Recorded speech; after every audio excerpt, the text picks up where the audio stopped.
3 महामंत्र। ॐ त्वमेव साक्षात् श्री महालक्ष्मी महासरस्वती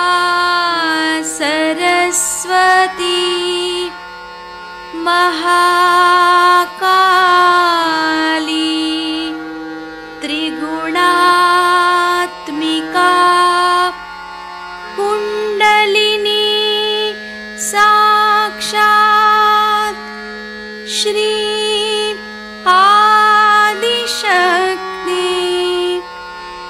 माताजी श्री निर्मला देव्यै नमो नमः। ॐ त्वमेव साक्षात् श्री कल्की साक्षात् श्री आदिशक्ति माताजी श्री निर्मला देव्यै नमो नमः। ॐ त्वमेव साक्षात्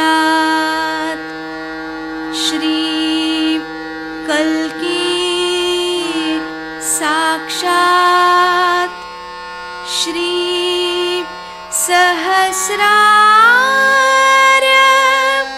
स्वामिनी मोक्षप्रदायिनी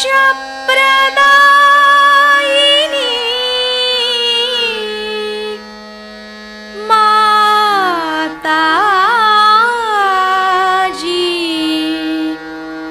श्री निर्मला देव्यै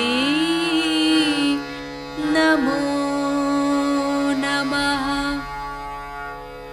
श्री गणेश मंत्र। ॐ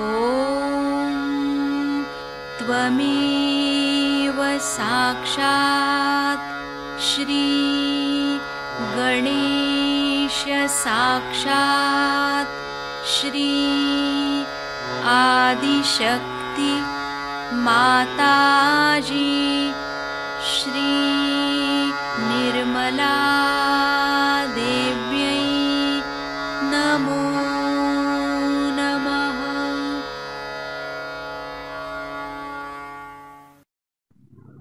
जय श्री माता जी। दोनों हाथ माँ के सामने हृदय में श्री माता जी को नमन करते हुए, परम पूजनीय श्री माता जी, कृपा करके हम सभी के हृदय में अपना प्रेम भर दीजिए। बार बार प्रार्थना श्री माता जी, कृपा करके हमारे हृदय में अपना प्रेम भर दीजिए। श्री माता जी, हम सबको क्षमा कर दीजिए, हम सभी अज्ञानी हैं। श्री माता जी, हमारे इस हृदय को अपने रहने के योग्य बनाइए। पूरा चित्त बीचों बीच हृदय में माँ की छवि को देखेंगे। मातृरूपेण संस्थिता या देवी सर्वभूतेषु मातृरूपेण संस्थिता नमस्तस्यै नमस्तस्यै नमस्तस्यै नमो नमः। दोनों हाथों पे परम चैतन्य अनुभव करते हुए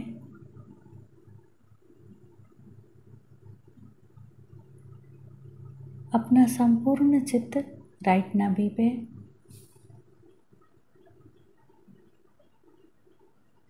माता जी से प्रार्थना। माता जी, आप ही तो हमारे अंदर अंतः स्थित महान सम्मान है। आप ही हमारे धन तथा परिवार संबंधी समस्याओं का समाधान करते हैं।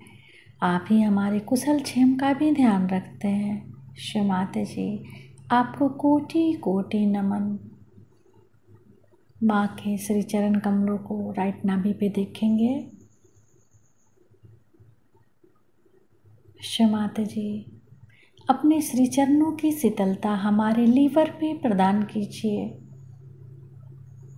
श्री माता जी, कृपा करके अपने श्री चरणों की शीतलता हमारे लीवर पे प्रदान कीजिए।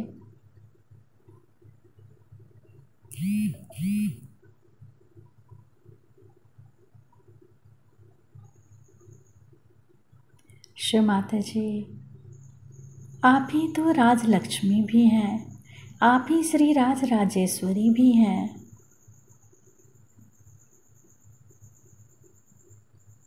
कृपा करके हमारे राइट नाभि में इन तत्वों को जागृत कर दीजिए।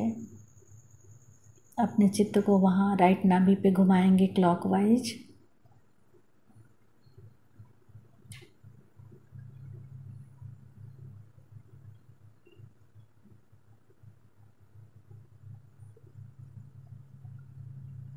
श्री माता जी, कृपा करके हमारे लीवर में श्री चंद्रमा की शीतलता, श्री हिमालय की ठंडक दीजिए। मंत्र ओम त्वमेव साक्षात श्री चंद्रमा साक्षात श्री हिमालय साक्षात श्री आदि शक्ति माता जी श्री निर्मला देव्यै नमो नमः। धीरे धीरे अपने संपूर्ण चित्त को राइट हृदय, राइट विशुद्धि, राइट आज्ञा, सहस्त्रार पे माँ को देखेंगे, श्री माता जी को देखेंगे।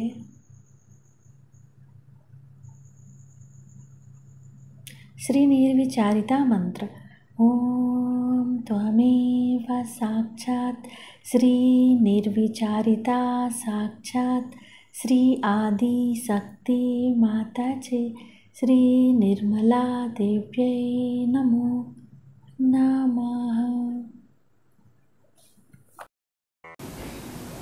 ये सोचना चाहिए कि हमारे अंदर ये शक्ति अभी जागरूक नहीं।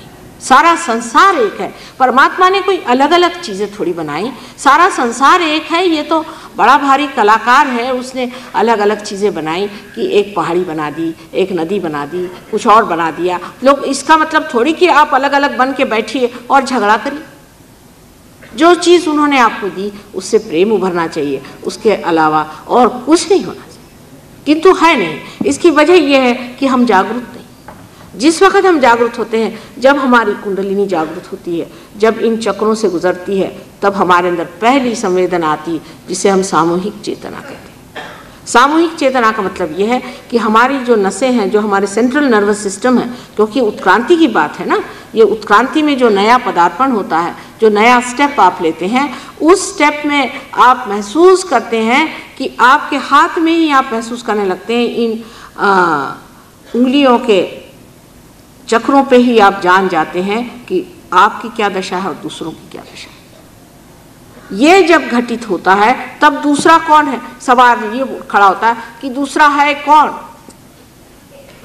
जब ये सवाल आता है तब फिर प्यार का सागर उमड़ पड़ता है कि दूसरा कौन है। ये तो मेरा ही हाथ, ये तो मेरा ही सब कुछ है, अब दूसरा कौन है। दूसरा जब कोई रहा ही नहीं तो झगड़ा किस चीज़ का। जब सब हमारे ही अंदर हो गए तो किससे झगड़ा किया जाए। क्या इस आँख को निकाल दिया जाए कि इस उंगली को काट दिया जाए। ऐसा विचार सिर्फ दिमागी नहीं होता है, ये हमारे नर्वस सिस्टम में आ जाता है। जैसे कि हम गंदगी को अपने नाक से सूंघ सकते हैं, उसी तरह वैमनस्य की गंदगी हमारे अंदर एकदम से महसूस होने लग जाती है और चाहते हैं नहीं ये चीज़ नहीं चाहिए। जब धर्म जागृत होता है तो हमारी इतनी धार्मिक चेतना ज़बरदस्त हो जाती कि उस धर्म के अंदर हमें बताने की ज़रूरत नहीं कि अधर्म क्या है, मनुष्य एकदम उसे छोड़ देता। पर इन लोगों ने बहुत मेहनत की। इससे एक तो फ़ायदा है कि इनके बूते पे हम भी कह सकते, नहीं तो हमारे लिए लोग कहते कि आप कहाँ से कह रहे हैं। इन सब ने बता दिया कि जो आदमी धार्मिक होता है वो प्रेम में ही सब कुछ पाता है। इस चक्र के नाभि चक्र में आपके लिए जो विशेष चीज़ है वो है धर्म, और धर्म संतुलन को देता है। मनुष्य में संतुलन होना, जिस आदमी में संतुलन नहीं है वो धार्मिक नहीं। कोई सा भी फेनेटिसिज्म धार्मिक कभी नहीं हो सकता। संतुलन में ही आप जागरूक हो सकते हैं। अब आप ही बताइए कि संसार में कौन सी ऐसी चीज़ है जो एक तरफा चलती है। अगर मोटर में अगर एक पहिया हो और एक ही तरफा चले तो वो क्या चल सकेगी? अगर साइकिल है उसको भी जब तक आप बैलेंस नहीं करेंगे, उसमें संतुलन नहीं देंगे, क्या वो चल सकेगी? जो चीज़ चलना है, जो चीज़ आगे बढ़ना है, जिसकी प्रगति होनी है, जिसकी उत्क्रांति होनी है, ऐसी जो भी चीज़ है उसमें संतुलन होना ज़रूरी है। एरोप्लेन है, अगर उसमें संतुलन नहीं हो तो वो क्या उड़ान करेगा? वो नहीं कर सकता। पर तब इंसान ये सवाल पूछेगा कि आखिर ये भी क्यों? धर्म की क्या ज़रूरत है? लोग तो ऐसे ऐसे सवाल पूछते हैं कि आप लोगों की कुंडलिनी क्यों जागरूक करते हैं। एक साहब ने ऐसे सवाल पूछ लिया कि कुंडलिनी क्यों जागरूक करते हैं। मैंने कहा ये तो ऐसा ही हुआ कि सारा रामायण पढ़ाने के बाद आप मुझसे पूछ रहे हैं कि राम की सीता कौन थी। या तो इनका मतलब ये होगा कि जब हमें इसमें से कोई फ़ायदा ही नहीं है दुनियाई दृष्टि से, कि पैसा भी नहीं मिलता और ना ही कोई इससे फ़ायदा होता है, तो हम क्यों कर रहे हैं? तो इसका मतलब है किसी का भला करने में पहले ये लिख लेना चाहिए कि साहब इससे कितना फ़ायदा होगा, इससे कितना इनकम टैक्स बचेगा, इतने क्या करेंगे। हमारा तो इनकम ही नहीं तो हमारा टैक्स क्या बचने वाला। इस तरह की लोगों की वृत्ति चलती है कि आखिर क्यों। और ये भी सवाल पूछा जाता है कि धर्म क्यों? धर्म से मनुष्य क्यों अच्छे से रहे, क्यों उसकी अपनी 10 जो शक्तियां हैं उसको वो स्थित रखे और संतुलन में रखे। इसलिए कि उसको उड़ान करना है, उसको ऊंचा उठना है, उसको आत्मा बनना है, उसको ऊपरी जो जिंदगी है जिसको कि हम कहते हैं कि आत्मिक जिंदगी, उसको पाना है। ये पाना आपको है इसलिए कि आप बंधे हुए हैं इस चीज़ के लिए, आप बने हैं इसलिए, इसीलिए आप संसार में आए हैं। भगवान ने आपकी मेहनत बेकार में नहीं करी।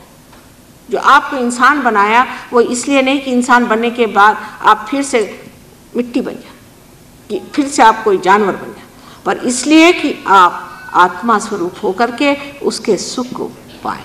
इसलिए भगवान बनाया है। ये सत्य हमें जान लेना चाहिए। हम लोग तो अब ये सोचते हैं कि जो कुछ भी हमें मिला है, ये शरीर, ये आँखें, ये हाथ, ये जैसे कुछ हमारा हक था इसलिए मिला, हमें मिल गया, अब इससे आगे हमें कुछ करना ही नहीं। यह आपको मिला नहीं, ये दिया गया है। ये सब आपको आशीर्वादित किया गया है। इससे आगे क्या करना, आगे कहाँ जाना, यही सूक्ष्म जो हमारा भविष्य है उसके और हमारी नज़र नहीं, और जो बेकार की चीज़ है उसके और हमारी नज़र। जब ये हमारे अंदर जागरूक हो जाती है, ये उत्कंठा या ये क्यूरियोसिटी कि अब इससे आगे हमें कहाँ जाने का है, इससे आगे हमें क्या पाने का है, जिस वक़्त आपके अंदर ये तृष्णा जागरूक हो जाती, ये इच्छा जागरूक हो जाती, उस वक़्त कहा जाता है कि आप साधक। और ऐसे साधकों को मेरा नमस्कार है। जो साधक है वो है जिसने कि जान लिया कि इससे परे कोई चीज़ है, इससे परे कोई चीज़ है, ऐसा जिसने समझ लिया वही साधक है। अब जो कि नाभि चक्र है ये लक्ष्मी का तत्व है। इस लक्ष्मी तत्व में हम घूमते रहते हैं। सारा लक्ष्मी तत्व जो है पैसा कौड़ी ये वो दुनिया भर की चीज़, और फिर धर्म के चक्कर, ये सब चक्करों में हम घूमते रहते हैं। लेकिन इससे परे कोई ना कोई चीज़ होनी चाहिए, क्योंकि अभी तक जो हमने किया, हमने इतना किया। एक मुसलमान शेख गुरुजी करके हैं, उनका माँ मेरे तो हालत ख़राब गई, घुटने मेरे टूट गए नमाज़ पढ़ते पढ़ते। तो मैंने कहा चलो इससे कुछ फ़ायदा नहीं, तो मैं वारकरी हो गया। मैं पंडरी जाता था अपनी हमारे यहाँ टाल कहते हैं उसे, जो जंजीरा बजाते हैं, वो बजाते बजाते एक महीना वहाँ जाता था, वहाँ सर रोज़ फोड़ता था भगवान के सामने। मुझे भगवान तो मिले नहीं। और अब आगे मैंने सोचा कि ये सब तो है नहीं, इसमें तो भगवान नहीं, आगे क्या। तो फिर क्या लिया, मैंने दाढ़ी बढ़ा ली, ये किया। मैंने सोचा चलो मैं भी अवधूत हो जाता हूँ, मैं कहता हूँ कि मैं भी अवधूत हूँ। वो भी करके देख लिया, फिर दूसरा और कुछ करके देख लिया नाटक, तो परमात्मा मिले नहीं।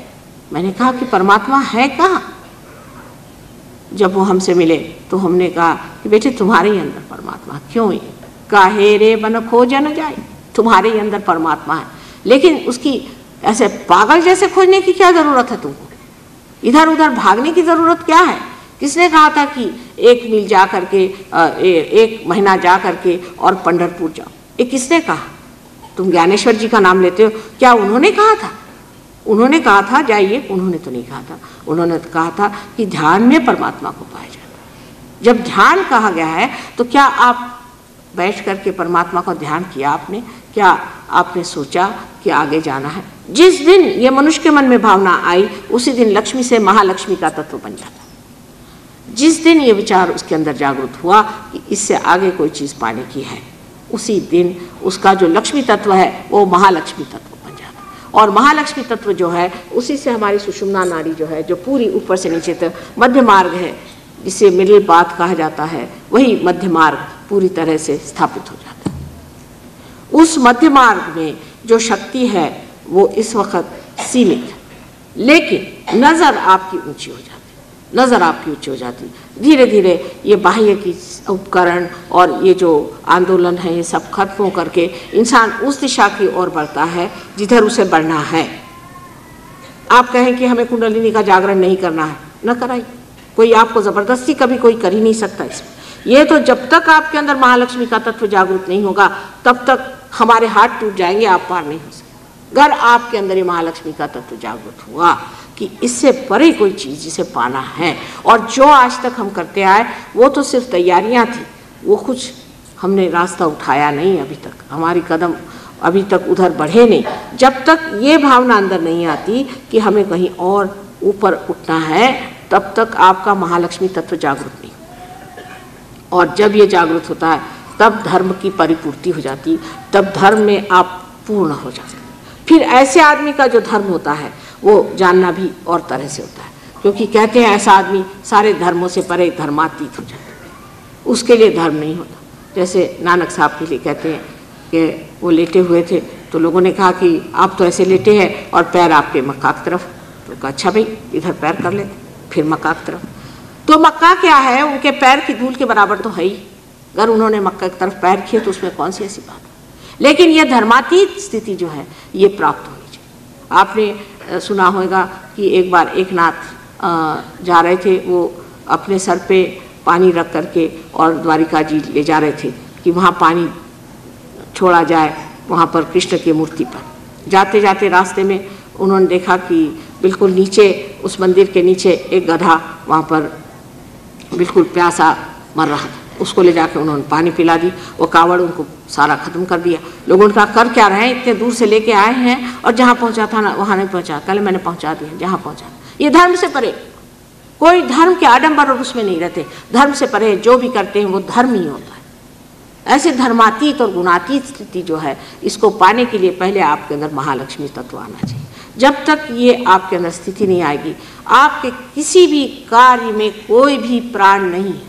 आप कोई सा भी कार्य बताइए जो आप करते हैं बहुत महत्वपूर्ण। जैसे कि लोग कहते हैं हमने बड़ा सोशल वर्क किया है और हम इतने लोगों को खाना पीना देते हैं या हम इतने लोगों की रुग्ण की व्यवस्था करते हैं। सब अहंकार का इंतज़ाम आप कर रहे हैं। जब आपने कह दिया कि हम कर रहे हैं तो आप गए काम से।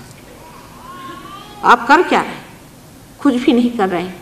ये तो आप किसी से रुपया लिया, इकट्ठा किया, और अगर आपने 25 लोगों को या 100 लोगों को भी वहाँ ला करके और उनकी रुग्णचर्या करी तो उसमें क्या?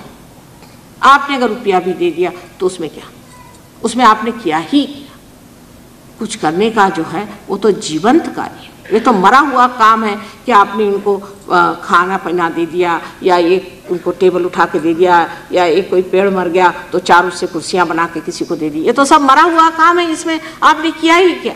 और ये तो अहंकार आपका जुटता जाएगा जब तक आप मरा हुआ काम करेंगे। मैंने ये किया, मैंने वो किया। आप जानते नहीं मैं फलाने जगह का सोशल वर्कर हूँ, समझ लीजिए ये पगला गए।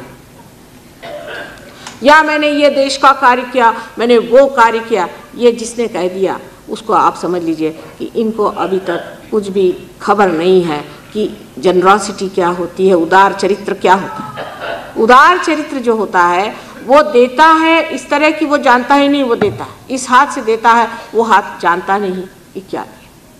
वो देने का जो भाव है वो भी इस गुणातीत स्थिति में ही आ सकता है। उससे पहले जो भी आप करते हैं, वो जो भी आपका करना है, वो सारा कुछ आपके अंदर अहंकार और अभिमान बांधता है और बांधना पड़ेगा उसे। उसका कारण आपके अंदर बनी हुई संस्था है।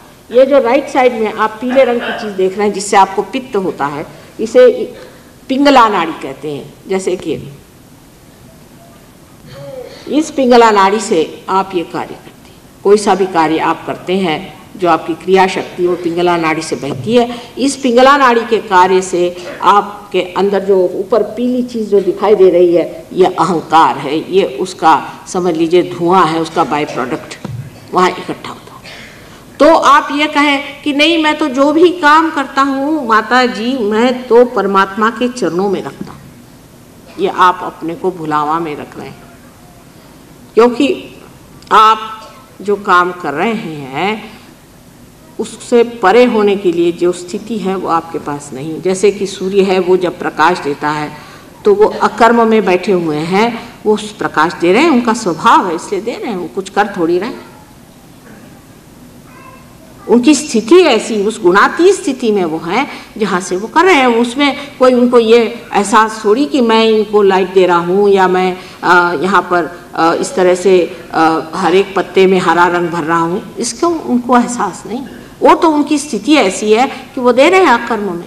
यही कृष्ण ने जब गीता में कहा, तब लोग बहुत बार कहते हैं कि कर्मण्य व अधिकारस्ते फलेषु मा कदाचिन तो कह गए, लेकिन जो भी कर्म करो वो उन्होंने कहा मेरे चरणों में रखो। अब ये कृष्ण जो है सीधी बात तो करेंगे नहीं, क्योंकि जानते इंसान जो है उसकी टेढ़ी खोपड़ी है, तो टेढ़ी तरह से उन्होंने बात करी कि भाई जो भी काम करो परमात्मा पे छोड़ो, वो हो ही नहीं सकता। उनकी डिप्लोमेसी है ना, वो जानते हैं कि बाप का काम है तो सीधे नहीं बताएंगे, क्योंकि सीधे बताने में इंसान कभी नहीं समझेगा। इसकी उल्टी खोपड़ी, इसको उल्टी तरह से बताओ कि जो भी काम करे परमात्मा पे छोड़। अब जब इंसान ये सोचता है कि मैं जो भी काम कर रहा हूँ परमात्मा पे छोड़ रहा हूँ, वो बड़े गलत फहमी में है। जैसे कि एक बच्चा है और वो एक गाड़ी को हाँक रहा है, उसके बाप ने आके कहा कि पहले तो वो बता देते हैं, पहले उन्होंने कहा कि आप स्थित प्रज्ञ हो जाओ पहले। तो उन्होंने कहा कि आप इस जो घोड़ा है इसको आप सामने रखो, इसको जोड़ लो, जो आत्मा है उसको जोड़ लो और तब गाड़ी हाँको। उसने कहा कि ऐसे कैसे? अर्जुन ने कहा ऐसे कैसे, तुम तो कह रहे कि साक्षी बनो और इधर कह रहे कि तुम युद्ध करो। तो इन्होंने कहा अच्छा ठीक है, तुम घोड़े को पीछे रखो, कोई हर्जा नहीं, बस हाँकते रहो और घोड़े पे नज़र रखो, बस सब चीज़ घोड़े पे समर्पित कर दो तो हो जाएगा। जब वो गाड़ी चलेगी नहीं तब बताना पड़ेगा कि बात ऐसी है कि घोड़ा आप आगे करिए, ये माँ का काम कि बेटे इस चक्कर में मत रहना, तुम सीधे घोड़े को आगे करके जोड़ लो। जब तक आत्मा से जुटेगा नहीं ये गाड़ी आगे जाने वाली नहीं।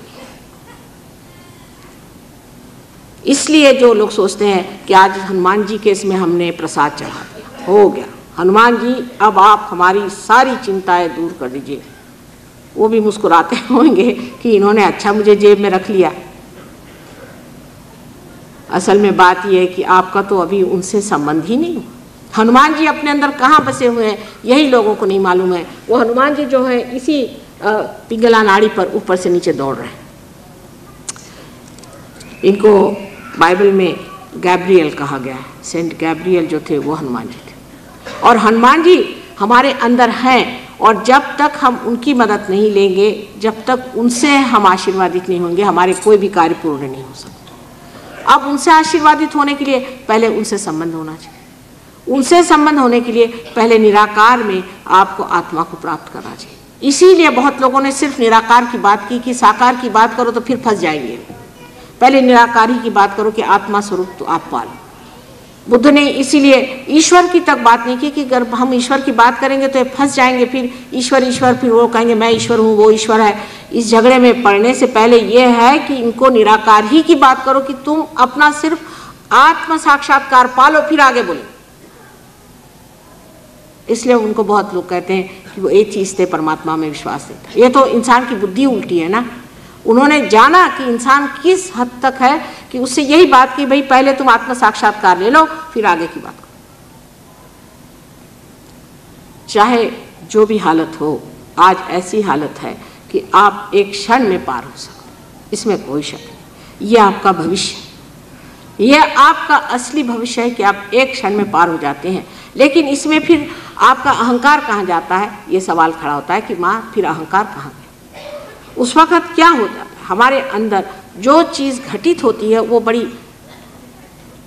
बड़ी कमाल की चीज़ है कि जब कुंडलिनी जागरण होता है तो वो हमारे माथे में यहाँ जो आज्ञा चक्र की ये खिड़की है, आप देखिए ऊपर में, उस आज्ञा चक्र में जागृत हो जाती है।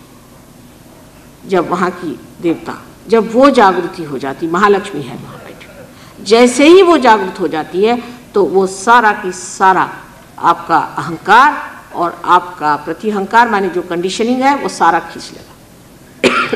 उसको खींच लेने से ये जो दोनों तरफ जो आपको प्रतिअहंकार या जिसे आप मनस कहते हैं या कंडीशनिंग कहते हैं, जिसे कि आप गहरे नीले रंग में देख रहे हैं, और पीले रंग की जो दोनों ये थैलियाँ हैं ये अंदर एकदम खिंच जाती अपने आप। इसको आपको नहीं करना है। बहुत से लोग क्रिया योग करते हैं, राज योग करते हैं, ये सब अंदर घटित होता है, बाहर नहीं। कि जैसे एक साहब ने कहा कि जिस वक्त कुंडलिनी जागृत होती है तो खेचरी मुद्रा होती। खेचरी माने ये कि ये जो जीभ है अंदर की तरफ खिंच जाती है, लेकिन किसी को महसूस नहीं हो, क्योंकि जब आपकी कुंडलिनी चढ़ेगी तो कोई ना कोई तो अंदर क्रिया घटित होने ही वाली है। जैसे आपकी मोटर चलती है तो उसमें क्रियाएं अंदर होती रहती है, बाह्य में तो कुछ दिखाई नहीं देता। इसी प्रकार ये भी क्रिया कुंडलिनी की जब चढ़ती है तो ये सब चीज़ें आपके अंदर, जैसे आपकी पचन क्रिया आदि अपने आप होती है, उसी प्रकार ये सब क्रियाएँ होती है, बंध आदि। लेकिन कोई कहे कि मैं जीभ काट के, एक साहब ने किया हुआ है ऐसे ही, वहाँ क्रिया योग जो अमेरिका में है, वो जीभ काट करके उसको पीछे मोड़ करके यहाँ गले में दबा करके और कहे खेचरी हो रही। और बहुत से लोग वहाँ ऐसे जीभ लटकाए हुए कुत्ते जैसे घूमते, बात भी नहीं कर सकते। मैंने क्या ये कह क्रिया योगी, बताइए आप, क्रिया योगियों की क्रिया ही खत्म कर दी मुँह की। और इस पर एक बात है कि कबीरदास जी ने ऐसा लताड़ा है लोगों को, इतना कहा हुआ है कि जिन्होंने कबीरदास जी को जरा भी पढ़ा वैसे चक्करे में ना जाए, लेकिन वो भी उसी चक्कर में जाते हैं।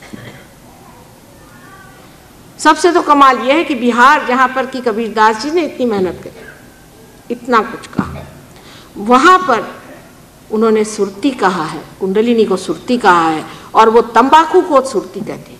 अब और इससे क्या ज़्यादा अक्लमंदी हो सकती है कि जिस चीज़ के उन्होंने बिल्कुल मनाही की थी उसी को वो सुरती कहते। तो ये जो है कि हमारे अंदर आज्ञा चक्र जो है यहाँ पर, वो जब इसका शोषण कर लेता है तब हमारी यहाँ पे जो तालु भाग है ये खुल जाता है और यहाँ पे नरम हो जाता है और उसके अंदर से ठंडी ठंडी हवा आने लग जाती है। ये पहली पहचान है कि कुंडलिनी का जागरण हुआ। अब के कहते हैं कि कुंडलिनी के जागरण में ये आफत आती, वो आफत आती। हमने तो कोई देखा नहीं, हजारों लोगों की कुंडलिनी जागृत हो गई।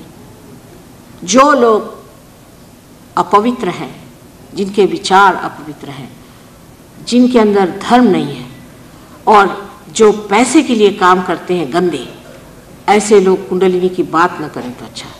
और जब ऐसे लोग कुंडलिनी उठाते हैं और ऐसे लोग जब कहते हैं हमारी कुंडलिनी जगी, तो ये जान लेना चाहिए कि इनकी कुंडलिनी नहीं जगी है, पर नीचे बैठे श्री गणेश का गुस्सा है। जब इनका गुस्सा चढ़ता है तो इतनी गर्मी बदन में होती है और सारे यहाँ से यहाँ तक ब्लिस्टर आ जाएंगे, आदमी भौंकने लगता है, कहीं तो शेर के जैसे बोलता है, कहीं चीखता है, कहीं कूदने लग जाता है।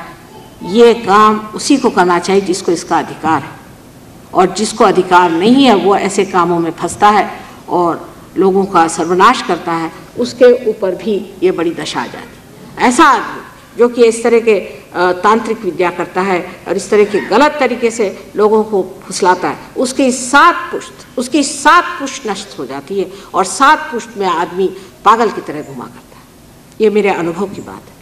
मैंने बहुतों को देखा है इस प्रकार जिन्होंने काम किए, उनके बच्चों के बच्चे तक आज तक सफ़र कर रहे हैं।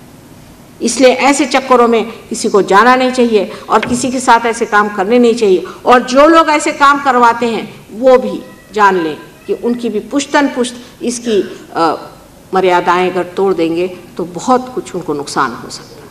इसलिए आप लोग निशा खाते रहें, किसी भी तरह की ऐसी गलत मन में धारणा न रखें कि हम इस तरह के लोगों से कुछ प्राप्त कर सकते हैं। कभी भी आप प्राप्त नहीं कर सकते। ये लोग आपके नुकसान पे आमादा है और ऐसे लोगों के पास जाने से वो तो आपके कर्दन काल है। मैंने तो देखा कि ऐसे लोगों ने जो लोगों का सत्यानाश किया है वो इस कदर सत्यानाश किया है कि उनके पास इतनी भी बुद्धि नहीं रह गई कि वो समझे कि हमारा इतना सत्यानाश हो गया। 6,000 पाउंड एक साहब ने दिया था और जब वो मेरे पास आए तो मैंने देखा कि उनको तो एपिलेप्सी की इतनी ज़बरदस्त बीमारी हो गई है कि वो यही नहीं समझते कि वो खड़े कहाँ, और अगर उनको एक लहसुन भी दिखा दीजिए तो उससे थरथराते हैं, क्योंकि उनको गुरु ने कहा था कि लहसुन खाना ठीक है। लहसुन से घबराते, लहसुन देखते साथ थर थर थर थर कांपने लगे। जो आदमी आपको गुलामी में फंसाता है उस आदमी के पास जा करके आप कभी कुंडलिनी का जागरण नहीं कर सकते। कुंडलिनी से आप स्वतंत्र हो जाते हैं, आपके स्व का तंत्र आता है, आप उसके गुरु हो जाते हैं, आप पूरी तरह से समर्थ हो जाते हैं और आप जानते हैं ये चीज़ क्या है। किसी भी गलत फहमी में नहीं रहना चाहिए। और जो लोग ऐसा करते हैं, गलत फहमी में रहते हैं, मैं यही सोचती हूँ कि इन सत्पुरुषों ने जो हमारे साथ किया, जितनी मेहनत और जितना कष्ट जिंदगी में उठाया, जितनी उनकी आत्मा हम लोगों के लिए छटपटाती रही, और हमने उस वक्त भी उन्हें दर्द दिया और अब भी उनको दर्द दे रहे हैं, उनका नाम ले लेकर के हम गलत काम कर रहे हैं। कुंडलिनी का वास्तविक जागरण अंदर होता है और वो होने पर सत्य स्वरूप उसे आप लोग प्राप्त करें। ये आपका अधिकार है, ये आपका जन्म सिद्ध अधिकार है जिसे आप प्राप्त करें, जिसके लिए आप पैसा कौड़ी कुछ भी नहीं दे सकते। और जब तक कुंडलिनी का जागरण नहीं होता तब तक मनुष्य अधूरा है, उसकी पूर्णता नहीं। तब तक ऐसा ही समझ लीजिए कि एक दीप है लेकिन उसमें अभी तक ज्योत नहीं है। ज्योत आते ही आप एक ऐसे प्रांगण में उतर जाते हैं, ऐसे डायमेंशन में उतर जाते हैं कि वो डायमेंशन आप देखते ही आप समझ लेते हैं कि अब तो मैं सब चीज़ का साक्षी हो गया। मैं सब चीज़ की तरफ एक साक्षी स्वरूप देखता हूँ, जो कृष्ण ने कहा था कि आपको साक्षी होकर देखना। लेकिन वो होने का तरीका जो है वो एकमात्र एकमेव है कि कुंडलिनी का जागरण और कोई नहीं। चाहे कृष्ण ने उस वक़्त नहीं कहा हो क्योंकि उनके पास समय नहीं था, या जिसने कहा हो उसने बहुत अधिक इससे कहा हो, इसका ये मतलब नहीं कि कोई एक विशेष धर्म ने कहा या दूसरे ने कहा, सब ने यही बात कही। यहाँ तक मोहम्मद साहब ने तो साफ कहा है कि जिस वक़्त आपका रिजरेक्शन होगा, जब उत्थान होगा, उस समय में आपके हाथ बोलेंगे। अब मुसलमान कहते हैं कि उनके बाद कोई आने वाला नहीं, उन्होंने फ्यूचर की पूरी बात करी, उनको तो कोई पता ही नहीं। उन्होंने फ्यूचर की बात करी, भविष्य की बात करी कि उस वक्त आपके हाथ बोलेंगे। माने ये है कि हम जो अभी बोल रहे हैं इसकी पूर्ति बाद में होने वाली। लेकिन अब किसी से बताई कोई सुनने को तैयार नहीं, क्योंकि कान तो सबने बंद कर लिए, अपने गलत तरीके के जो उन्होंने मार्ग बनाए रहते। आपको अगर सत्य चाहिए तो सत्य आपके अंदर बसा हुआ। अपने साथ आप जाति मत करिए, अपने साथ अन्याय मत करिए, क्योंकि आप इंसान बन के संसार में आए हैं। ये परमात्मा ने आप पे बड़ी मेहरबानी की कि आप इंसान बन करके आए हैं। इसको आप प्राप्त करें और उसका परमात्मा का जो आनंद है कि आप उसके साम्राज्य में विराजें, वो उसे देना चाहिए। इस देने में आप क्यों रुकते? बेकार की धारणाएं, क्योंकि हम इस धर्म में पैदा हो, क्योंकि उस धर्म में पैदा हो, क्योंकि हमारे बाप ऐसे थे, क्योंकि हमारी माँ ऐसी थी। लेकिन आप क्या, आप अपने बच्चों को क्या देने वाले? क्या वही घिसी पिटी बातें, वही बातें जिससे कुछ पाया नहीं गया? जो पाने का है सो अत्यंत सूक्ष्म है, लेकिन अत्यंत सरल और सहज। ऐसे सहज को पाना, यही सत्य को पाना। पहले तो हमारी मन की ये तैयारी होनी चाहिए कि माँ हमें तो सत्य ही चाहिए और हमें कुछ नहीं चाहिए। ऐसे जो वीर हों कि जो सत्य के सिवा कोई चीज़ नहीं मांगते, वही सहयोगी हो सकते हैं, नहीं तो नहीं हो सकते। क्योंकि सहयोग में आने के बाद भी मैं देखती हूँ लोगों में कि माँ हम तो ऐसा सोचते हैं कि हमारे ज़रा गुरु हैं, ज़रा पैसा ऐसा खाते हैं, क्योंकि उनको कुछ और रोज़गार नहीं है। लेकिन अब क्या करें भाई, तुम अपने गुरु हो गए, अब काय को गुरु पाले हुए हो। जब तुम्हारी तंदुरुस्ती भी तुम्हारे गुरु अच्छे नहीं रख सके, इसलिए तुम मेरे पास आए, तो उसको कहे पाल के रखा। जो असल है उसे ही पाना है, जो नकल है उसे छोड़ देना है, जो वास्तविक है उसे देखना है, जो वस्तु स्थिति है उसी को जानना है। ये जब हम धारणा बना लेते हैं तब आपके अंदर सहज में ज़मीन ऐसी तैयार हो जाती है कि ऐसे आदमी को समझाने की ज़रूरत नहीं, उसका अनुभव ही उसको सिखा देता। और जो कुछ अनुभव शून्य आज तक रहा है उसमें ही आप समाधान मत माने, क्योंकि आपको अभी तक उसका अनुभव नहीं है। कल आप अपने बच्चों को क्या देंगे, या अपने ही मन को आप क्या समाधान देंगे? क्या रटने रटने से ही हो जाएगा? क्या पढ़ने पढ़ने से हो जाएगा? किसी भी चीज़ से नहीं हो सकता। कबीरदास जी ने कहा है, पढ़ी पढ़ी पंडित मूर्ख भय। तो मैं सोचती थी कि ऐसा कैसा कह रहे हैं। अब मेरी समझ में आया कि वो जो पढ़ते हैं वो सोचते हैं, जिसने गीता पढ़ी वो तो सोचता वो व्यास मुनि बन गया। कोई जो कोई किताब पढ़ता है वो सोचता कि वो वही बन गया, फिर और वो कोई चीज़ सोचता ही नहीं। ऐसे भी लोग मैं देखे कि किताब रखेंगे और कहेंगे अच्छा अभी भगवान का नाम लेकर के मैं खोलता हूँ भविष्य क्या देख लो, उसमें के एक सेंटेंस को पकड़ लेंगे, कल इसका भविष्य मतलब ये है, ये कौन तमाशा। इससे भी बढ़ के लोग ऐसे होते हैं कि इतना छोटा सा कोई से भी किताब जो कि मानी जाए, जैसे बाइबल है या कोई इनका तौरात होता है या अपना ग्रंथ साहब है, कोई सी भी किताब हो, जैसे गीता है, कोई सी भी छोटी, उसको इतनी छोटी बना ली और यहाँ बांध ली, हो गया। इस तरह के भ्रम में रहने से परमात्मा नहीं मिलने वाले, और वो कितने सहज सरल आपके अंदर मिल सकते हैं। उसके लिए आपको कुछ करना ही नहीं, वो आपके अंदर ही है। आपको पढ़ना लिखना भी नहीं, कुछ जानना भी नहीं, उसको सिर्फ पाना मात्र है। और पाना जो है वो बुद्धि से नहीं पाया जाएगा, आपके नसों में, आपके सेंट्रल नर्वस सिस्टम में पाया जाएगा, आपके उत्क्रांति में। आप वो इंसान होंगे जिसे आप कह सकते हैं कि महान मानव, जिसे कि आज हम कहते हैं कि यही आपका भविष्य है कि आप महान मानव। फिर इस देश में, ये देश, इसकी जितनी पूजा की जाए न कम। यहाँ संत साधुओं के अनेक चमत्कार, हजारों चमत्कार हो चुके हैं, और इन्होंने अपना खून सींच करके इस देश को बनाया है। इस देश में जो पुण्य है वो आपको किसी भी देश में नहीं मिल सकता। और इस देश में रहने वाले लोग महान पुण्यवान होंगे, पूर्वजन का सुकृत होगा, तभी यहाँ पैदा होंगे। और इस देश में रह करके भी इस समय अगर आपने अपने आत्मा को नहीं पाया तो मैं कहूँगी कि आपसे दुर्भाग्य कोई नहीं, क्योंकि समय ऐसा है, विशेष समय है। इस समय सत्य को पाना बहुत आसान है, और इसे पा लिया जाए। पाने के बाद उस पर दृढ़ हो जाना चाहिए और बढ़ना चाहिए।